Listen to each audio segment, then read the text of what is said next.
যে আজি কিছুদিন আগত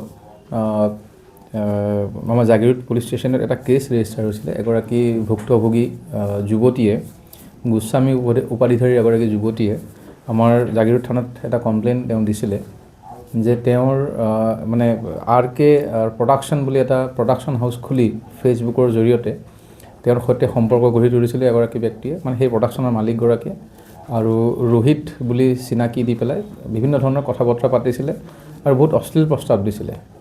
আৰু মানে এই ভাল কাম দিম বুলি, ফটোশ্বুট কৰিম বুলি, মুভিত কাম কৰিবলৈ সুবিধা নিম বুলি, তেনেকুৱা ধৰণৰ বিভিন্ন কথা কৈ পেলাই তেনেকুৱা প্ৰস্তাৱ দিছিল বুলি আমাৰ ওচৰত সেই যুৱতীগৰাকীয়ে কমপ্লেইন দিলে। আৰু আমি তেতিয়া জাগিৰোড থানাত Jagiroad PS case number 305/25 under section 75/2 (2)/78/2 এই সংক্ৰান্তে আমি এটা কেছ ৰেজিষ্টাৰ কৰিলোঁ এই উক্ত ধাৰাসমূহত।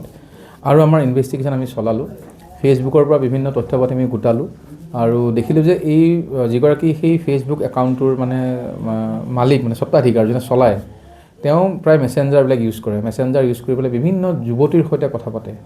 আৰু তেতিয়া আমি ফোন নম্বৰ চব উলিয়াই দেখিলোঁ যে যোৱা বিগত 3-4 মাহত কমচে কম অসমৰ বিভিন্ন এৰিয়াৰ প্ৰায় 100তকৈও অধিক মহিলা আৰু যুৱতীৰ সৈতে সম্পৰ্ক কৰিছে, কথা পাতিছে, আৰু সকলোকে একেটা কথাই কয়, চিনেমাত কাম দিব, ফটোশ্বুট কৰিব, আৰু এনেকুৱা ধৰণৰ কথা ক'লে শেষত অশ্লীল প্ৰস্তাৱ দিয়ে।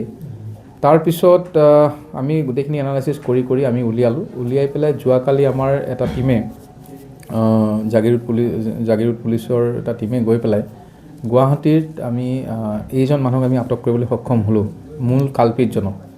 আৰু পিছত আমি গোটেইখিনি চাই দেখিলোঁ যে এই ব্যক্তিগৰাকীৰ নাম ৰোহিত দাস নহয়, এই ব্যক্তিগৰাকীৰ নাম হ'ল ইমৰান চৰকাৰ। আৰু ইমৰান চৰকাৰৰ ঘৰ হ'ল বিলাসীপাৰাত, কাম কৰে বামুণী মৈদামৰ এটা গুটখা ফেক্টৰীত।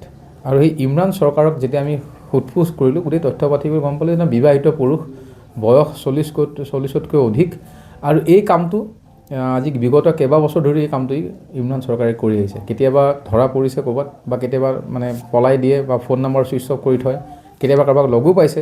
চ' এই গোটেই কামটো চলাই আছিলে।